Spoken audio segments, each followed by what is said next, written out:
Terrifyingly simple ninjutsu. In Naruto, a wide variety of ninjutsu has appeared throughout the series. Among them are flashy finishing moves like Rasengan and Chidori, which have captured the hearts of many readers. However, there are also some expert-type ninjutsu that lack flamboyance, but can effectively take down enemies. These ninjutsu are highly valuable weapons for ninja, whose livelihood revolves around life-or-death battles. In this article, we've picked up a few such ninjutsu and compiled them for you. Number 1. Chakra Scalpel. The first one is the Chakra Scalpel, a type of medical ninjutsu used by Kabuto Yukushi. As for its form, it's incredibly simple, just wrapping both hands in chakra. The Chakra Scalpel is not a ninjutsu used to cut or pierce the opponent. Instead, it channels chakra into the opponent's body to sever muscles and blood vessels from within. In other words, it's a technique that attacks the inside of the opponent's body without inflicting external injuries. As a result, there's no flashy damage to see, and it's hard to recognize what's happening from the outside, making for a rather subdued battle. However, being able to attack from within also means being able to target the body's weak points with pinpoint accuracy. Furthermore, since medical ninja with in-depth knowledge of the human body wield this technique, it can be considered quite powerful as a ninjutsu to effectively take down enemies. Number 2. Earth Style, Yomi Swamp. The second ninjutsu is Earth Style, Yomi Swamp, used by Jiraiya. The ninjutsu involves creating a massive bottomless swamp beneath the opponent's footing. Instead of directly damaging the opponent, it waits for them to sink into the swamp. Thus, it doesn't appear flashy but is actually quite powerful. When Jiraiya used this ninjutsu in the series, he created a swamp large enough to submerge about half of a giant snake summoned by Orochimaru. Moreover, Jiraiya was not at his best at the time, as he had been poisoned by Tsunade. If a fully fit Jiraiya were to use this ninjutsu, it's certain that he could create an enormous swamp capable of ensnaring many ninja at once. Though not flashy, this ninjutsu would pose a considerable threat to many opponents in battle. Number 3. Wind-style chakra sword. The third ninjutsu is the wind-style chakra sword. This is a small sword used by Asuma Sarutobi, wrapped in wind-style chakra. Asuma's sword is small in size. Moreover, its usage is quite simple, either for close combat or throwing at the opponent, giving it a rather unassuming appearance. However, due to the wind-style chakra, the sharpness of the sword is significantly enhanced, making it a highly potent weapon. The ninjutsu appears when Asuma teaches Naruto about nature transformations. The exceptional sharpness is demonstrated when Asuma's casually thrown chakra sword pierces through a tree and then embeds itself into a hard rock. Additionally, in a battle against Akatsuki, Asuma's chakra sword cleanly decapitates Haiden, proving its effectiveness as a weapon for inflicting lethal wounds. Number 4. Twin Rasengan. The fourth ninjutsu is the Twin Rasengan. This is a ninjutsu used by Naruto Uzumaki, which involves creating a Rasengan in each hand and simultaneously striking the enemy with them. Of course, the Rasengan itself is not considered subtle. However, the situation in which Twin Rasengan was used has influenced its perception. Naruto used this ninjutsu in his battle against Pain. At that time, Naruto was in Sage mode and unleashed powerful ninjutsu like Massive Giant Rasengan and Wind-style Raisin Shuriken. As a result, compared to those moves, Twin Rasengan, which merely creates two Rasengan, seemed less impressive. Nevertheless, this ninjutsu is quite powerful, as it incapacitated two of Pain's bodies, against whom the Leaf Village's elite struggled.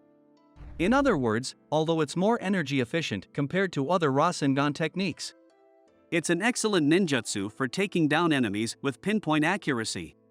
Number 5. Poison Mist. The fifth ninjutsu is Poison Mist. This ninjutsu was used by Ibusei, the giant salamander summon of Hanzo, the leader of the Hidden Rain Village. As the name suggests, it's a simple attack that releases a cloud of deadly poison mist in the surrounding area. However, escaping from the airborne poison mist is not easy. Inhaling the mist causes paralysis, and if not detoxified, it eventually leads to death. making it an extremely malicious ninjutsu. Incidentally, Tsunade's attendant, Shizun, can also use a ninjutsu called Ninja Art, Poison Mist. Furthermore, puppet masters like Sasori and Kankuro incorporate poison into their puppets, making poison-based ninjutsu occasionally used in various situations. These ninjutsu cannot perform wide-range attacks like Ibusei's Poison Mist. However, as long as they hit their target, they exhibit significant effects, making poison-based ninjutsu generally excellent. Number 6 Water Style, Water Gun. The sixth ninjutsu is the Water Style, Water Gun. This is a ninjutsu passed down through the Hozuki clan of the Hidden Mist Village, used by the second Mizukage, Genjutsu Hozuki, in the series. As the name suggests, this ninjutsu involves holding one's hand like a gun and firing small water bullets from the fingertips.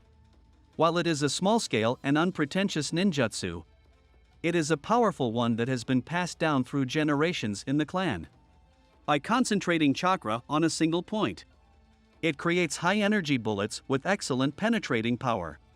In fact, during the Fourth Shinobi World War, the reanimated second Mizukage attempted to deliver the finishing blow to Tsuchiki Jonoki using this ninjutsu. This shows that this ninjutsu is effective even in decisive battle situations. Number 7 Wood Style, Tree Spear. The seventh ninjutsu is the Wood Style, Tree Spear. This ninjutsu was used by the Ten Tails, revived by Madara and Obito during the Fourth Shinobi World War. Although it is an extraordinary wide-range attack that covers the entire allied shinobi forces, the actual attack is extremely simple, consisting of firing a large number of sharp wooden spears. However, it is difficult to defend against the countless attacks raining down from the sky, and many shinobi lost their lives to this ninjutsu. There is nowhere to escape, and even if one attack is blocked, the next one immediately follows, making it impossible to keep up with defense. The victims included Niji Hyuga, which demonstrates just how deadly this ninjutsu was. Number 8 Parasitic Gigantic Insect, Worm-Eaten. The eighth ninjutsu is the Parasitic Gigantic Insect, Worm-Eaten. This is a secret ninjutsu used by the Aburain clan of the Hidden Leaf Village, with Shino Aburain utilizing it in the series.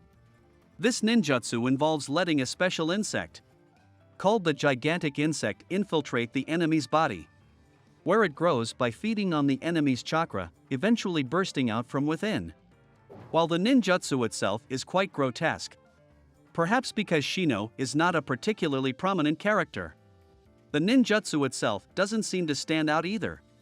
Nevertheless, all of the Aburain clan's secret ninjutsu are powerful, especially this parasitic giant insect, Worm-Eaten. Even a single insect can inflict considerable damage on an enemy if it manages to parasitize them. During the Fourth Shinobi World War, Shino used this ninjutsu to defeat the Ten Tails clone, exterminating the already repulsive-looking creature in an even more grotesque manner. If used on a human, it would be even more horrific, but its lethality is undoubtedly high. Number 9 Heavenly Weeping. Finally, we have Heavenly Weeping, Tenkyu.